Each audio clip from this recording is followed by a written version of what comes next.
Enséñame, Señor, tu palabra cada día, hazme entender tus misterios, tu revelación, porque tus mandamientos hoy son el gozo de mi corazón.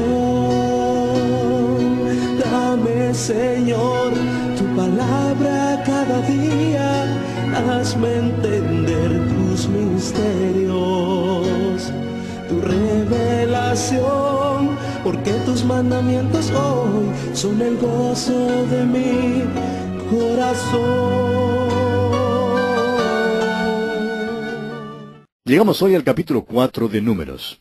En este capítulo estudiaremos el servicio de los levitas en el tabernáculo como tema central. Las 3 familias de la tribu de Leví tenían que desempeñar ciertos deberes en el tabernáculo.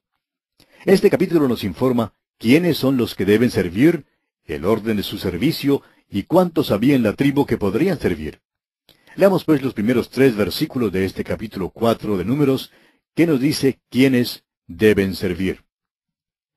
Habló Jehová a Moisés y a Aarón diciendo, Toma la cuenta de los hijos de Coat de entre los hijos de Leví, por sus familias, según las casas de sus padres, de edad de 30 años arriba hasta 50 años, todos los que entran en compañía para servir en el tabernáculo de reunión. La primavera de la vida, los años más productivos en la vida de los levitas, era entre los 30 y los 50 años. Y estos eran precisamente los años durante los cuales debían servir. Ahora los versículos 4 al 6 nos presentan el orden de su servicio.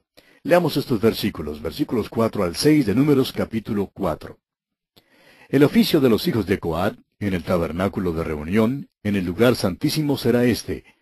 Cuando haya de mudarse el campamento, vendrán a Aarón y sus hijos, y desarmarán el velo de la tienda, y cubrirán con él el arca del testimonio. Y pondrán sobre ella la cubierta de pieles de tejones, y extenderán encima un paño todo de azul, y le pondrán sus varas. Pasando ahora al versículo 15, leemos, Y cuando acaben a Aarón y sus hijos de cubrir el santuario, y todos los utensilios del santuario, cuando haya de mudarse el campamento, vendrán después de ello los hijos de Coat para llevarlos, pero no tocarán cosa santa, no sea que mueran. Estas serán las cargas de los hijos de Coat en el tabernáculo de reunión. Los únicos que jamás vieron los muebles que había en el lugar santísimo fueron Aarón y sus hijos. Esos muebles eran el arca y el propiciatorio que cubría el arca.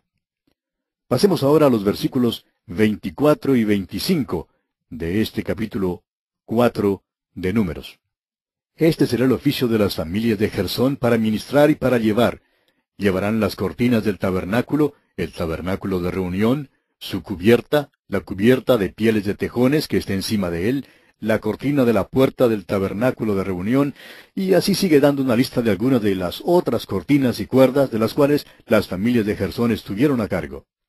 Leamos ahora los versículos 29 y luego el 31 y el 32. Contarás los hijos de Merari por sus familias, según las casas de sus padres.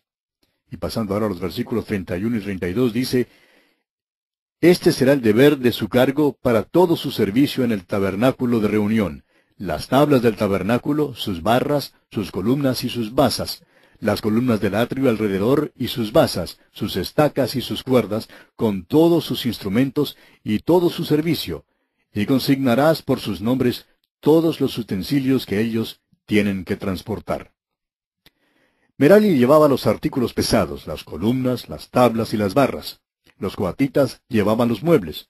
Parece que Gersón se hacía cargo de lo más fácil, las cortinas, las cubiertas y las cuerdas. Usando ahora su imaginación, amigo oyente, piense usted lo que ocurría cuando se ponía todo esto en marcha. No creemos que Moisés y Aarón salieron del tabernáculo por la mañana para discutir el asunto. Moisés no decía, bueno, vamos a citar la junta directiva para ver si debemos marchar o no. Amigo oyente, no dependían de ese tipo de cosas. Esperaban simplemente para ver si la columna de nube se levantaba del tabernáculo. Ahora, si se levantaba, eso quería decir que debían marchar. Si no se levantaba, significaba que debían quedarse en el campamento aquel día.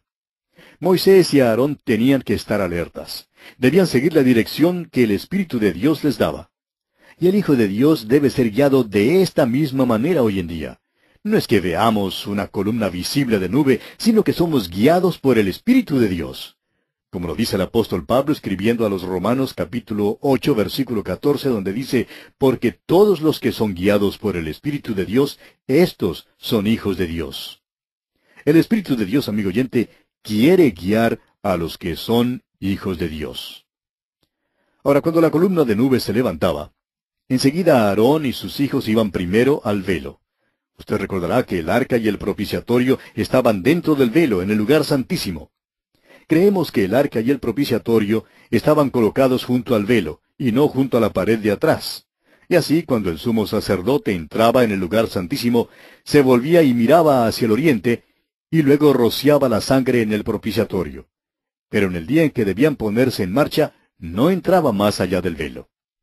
El velo era sostenido por anillos, y en este día el sumo sacerdote debía entrar y tomar el velo y bajarlo.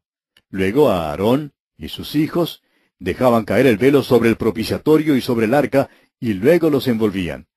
Los ponían en tejidos de lino y en otras cubiertas, y finalmente los envolvían con la cortina exterior del tabernáculo. Cuando terminaban de hacer esto, envolvían los otros artefactos del arca. Era solamente después que todos los enseres estuvieran envueltos que permitían entrar a los coatitas. Había astas que encajaban en los anillos de todos los muebles. Los coatitas entraban entonces y levantaban los muebles por medio de estas astas y los llevaban afuera. Los sacerdotes que llevaban el arca iban adelante y esperaban que la columna de nube los guiara. Veremos el orden de su marcha en otro estudio más adelante. Ahora, por la noche, cuando llegaban al nuevo campamento, cada hombre sabía lo que le correspondía hacer. Cada uno llevaba la parte particular del tabernáculo que le correspondía durante la marcha. Cuando acampaban, lo primero que hacían era colocar el arca en su lugar. Luego todo el campamento era arreglado según donde fuese puesta el arca. Los coatitas que llevaban los otros muebles los colocaban en relación al arca y luego el tabernáculo era armado alrededor de ellos. En otras palabras, se ponían primero los muebles. Ahora, esa no es la manera como nosotros construimos las casas hoy en día. Pero recuerde que esto estaba diseñado para una marcha y por eso todo tenía que ser plegable y portátil. Colocaban los muebles primero y luego ponían el tabernáculo alrededor de ellos. Cada hombre tenía su tarea específica que llevar a cabo. Opinamos que el campamento se instalaba con bastante rapidez. Creemos que después de unos 15 minutos más o menos de haberse detenido y colocado el arca en su lugar, ya estaría el tabernáculo completamente armado. Resumiendo pues, tenemos que cuando Israel llegaba al lugar donde debía acampar, lo primero que se hacía era poner el arca en su lugar. Luego venían los coatitas, quienes traían los muebles y los colocaban. En el momento en que los colocaban, Merari llegaba con las tablas, las barras, y desempeñaba su parte. Luego Gersón venía con las cortinas. Por último, el sumo sacerdote quitaba el velo y lo colgaba. ¡Qué emoción debe haber sido ver a Israel entrar en el campamento!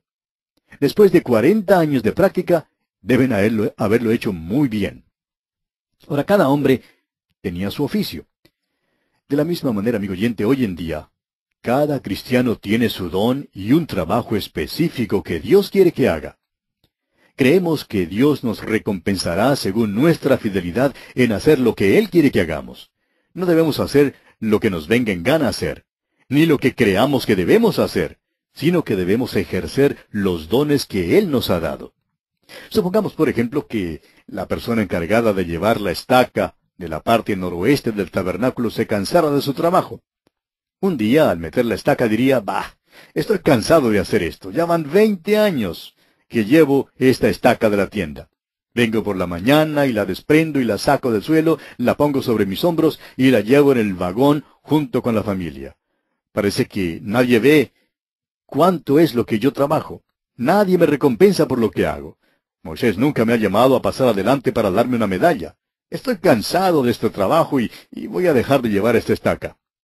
Un día, pues, cuando están quitando el tabernáculo, le es un poco difícil sacar su estaca del suelo y disgustándose la deja allí y dice, nadie hará caso de todos modos. Mi trabajo no es nada importante. Todo lo que me corresponde hacer es llevar una sola estaca de la tienda. Creo pues que simplemente la dejaría allí mismo. Amigo oyente, ¿puede usted imaginarse el problema a la noche siguiente? Tratarían de levantar el tabernáculo, pero la estaca de la parte noroeste no estaría allí. Los hombres se lo informarían a Moisés y buscarían a este hombre que debía haber llevado esa estaca. Moisés le preguntaría, ¿dónde está la estaca? Y el hombre respondería, pues, la dejé allá donde acampamos anoche. Moisés le preguntaría entonces, ¿por qué la había dejado allí? Y el hombre diría, no creo que mi trabajo sea importante de veras. Y Moisés diría, tú no crees que sea importante, pero ahora no podemos levantar el tabernáculo sin ella. Esa estaca es muy importante y la necesitamos. Amigo oyente, ¿quién es el que puede determinar quiénes hacen las cosas de más importancia en el servicio de Dios hoy en día? Aquel hombre había sido fiel por 20 años y luego de repente se volvió loco y fíjese usted lo que resultó cuando trataron de levantar el tabernáculo. ¿No puede ser esta acaso una ilustración de muchos hijos de Dios quienes en nuestros días no creen que su servicio sea importante? Hermano que me escucha, Dios no le recompensará a usted según la cantidad de trabajo que haya hecho, sino según la manera en que usted haya sido fiel en lo que Él le ha hecho que haga para su gloria. Si usted está llevando esa estaca de la tienda de la parte noroeste, no se olvide de llevarla hoy. El trabajo que el Señor le ha dado es muy importante para su reino. Bien, tenemos ahora el censo de los levitas para el servicio. En los versículos 46 al 49 de este capítulo 4 de Números, vemos que contaron a todos los hombres que eran elegibles, es decir, aptos para el servicio en cada una de las familias de Leví, y cuyas edades estaban entre los 30 y los 50 años. Leamos, pues, estos versículos 46 al 49 de este capítulo 4 de Números. Todos los contados de los levitas, que Moisés y Aarón y los jefes de Israel contaron por sus familias y según las casas de sus padres, desde el de edad de 30 años arriba hasta el de edad de 50 años, todos los que entraban para ministrar en el servicio y tener cargo de obra en el tabernáculo de reunión, los contados de ellos fueron 8,580. Como lo mandó Jehová por medio de Moisés, fueron contados, cada uno según su oficio y según su cargo, los cuales contó él, como le fue mandado. Y así concluimos nuestro estudio de este capítulo 4 de Números. Y llegamos ahora al capítulo 5. En este capítulo encontramos las ofrendas de restitución y de celos. Es posible que usted, amigo oyente, haya creído que este libro de Números no es un libro muy interesante, pero esperamos que ahora haya cambiado de opinión en cuanto a esto, porque aquí hay materias muy interesantes y un mensaje pertinente para nosotros en estos días. Hemos visto la disposición ordenada del campamento, la cual era una preparación para la marcha a través del desierto. Tenía que haber esta preparación. Al cristiano le hace falta reconocer que es solamente un peregrino que anda por este mundo. Toda cosa y toda persona tiene que estar en su debido lugar para poder caminar, trabajar, guerrear y adorar en el desierto. Llegamos ahora a algunas instrucciones en cuanto a la purificación del campamento. Estas instrucciones aparecen en la sección del libro que abarca desde el capítulo 5 hasta el capítulo 8. Y al llegar a esta sección en cuanto a la purificación del campamento, es necesario que reconozcamos que el motivo de esta purificación y limpieza era que estaban sirviendo a un Dios santo. Y esto en verdad también es para usted y para mí, amigo oyente. En la purificación del campamento, lo primero a tratarse era la ofrenda de restitución y de celos. Y este es el tema del capítulo 5. Veamos pues los primeros 4 versículos de este capítulo 5 de Números, que nos presentan la contaminación por enfermedad y muerte. Jehová habló a Moisés diciendo, manda a los hijos de Israel que echen del campamento a todo leproso y a todos los que padecen flujo de semen y a todo contaminado con muerto. Así a hombres como a mujeres echaréis, fuera del campamento los echaréis, para que no contaminen el campamento de aquellos entre los cuales yo habito. Y lo hicieron así los hijos de Israel, y los echaron fuera del campamento, como Jehová dijo a Moisés, así lo hicieron los hijos de Israel. Tenían que echar fuera del campamento al leproso. Eso nos puede parecer algo cruel. Pero amigo oyente, había un propósito muy definido que se cumplía con esto. Existía el peligro de la contaminación y la transmisión de la enfermedad. Y leemos que el campamento no debía ser contaminado porque Dios moraba en medio del campamento. Dios, pues, mandó que ciertas personas fueran excluidas del campamento. Ahora, esta no fue una decisión hecha por algunos que se creían superiores, ni por otros que creían tener algún privilegio espiritual que querían vindicar. La lepra es un tipo del pecado. Vimos esto en el libro de Levítico. Cualquier erupción de adentro o flujo del cuerpo habla de la carne, y los pecados de la carne tienen que ser tratados a tiempo y apropiadamente. Tenemos que comprender que si vamos a caminar con Dios, si vamos a gozar de la comunión con Él, debe haber una purificación de nuestras vidas. Amigo oyente, Dios no va a caminar con usted si está sucio. Hay algunos que creen que pueden participar del servicio cristiano y a la vez encubrir un pecado en sus vidas. Pero repetimos, amigo oyente, Dios no va a caminar con usted si está sucio. Porque Dios no es necio, Dios no es sucio. No nos bendice ni camina con nosotros mientras vivamos en pecado consciente. Porque nuestro Dios es fuego consumidor, como lo dice el escritor a los Hebreos en el capítulo 12. Y el salmista dice en el Salmo 89 y versículo 7, Dios temible en la congregación de los santos y formidable sobre todos cuantos están alrededor de Él. Creemos que la razón por la cual existe tantos problemas, tantas dificultades, enfermedades y angustia entre los hermanos hoy en día es porque no están dispuestos a tratar debidamente el pecado que se halla en sus vidas. En nuestras iglesias hoy en día parece que cerramos los ojos al pecado que hay en las vidas de nuestros hermanos en Cristo. Pero había ciertas personas que tenían que ser echadas fuera del campamento. Cuando lleguemos en nuestro estudio al libro de Josué, veremos que los israelitas no podían obtener la victoria en Ai porque Acán había pecado. O sea que había pecado en el campamento. Acán había pecado y lo había encubierto. Tenía que ser revelado y tratado, y sólo entonces podría Israel obtener la victoria total. Creemos que podríamos ver un avivamiento hoy en día si un mayor número de nuestros predicadores, de nuestros oficiales de la iglesia, maestros de la escuela dominical y los miembros del coro estuviesen dispuestos a tratar los pecados de la carne. Los pecados de la carne, amigo oyente, son como la lepra.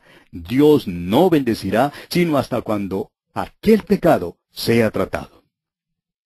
Y ahora llegamos al aspecto de la restitución. Pero siento que nuestro tiempo ya se ha agotado. Tendremos que detenernos aquí por esta ocasión y abordaremos este asunto en nuestro próximo programa. Le invitamos a acompañarnos mientras consideramos este aspecto en nuestra próxima audición.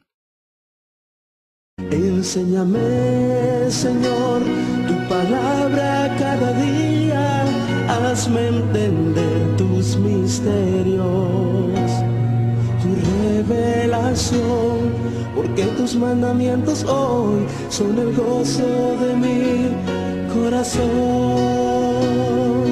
Dame, Señor, tu palabra cada día, hazme entender tus misterios, tu revelación, porque tus mandamientos hoy son el gozo de mi corazón.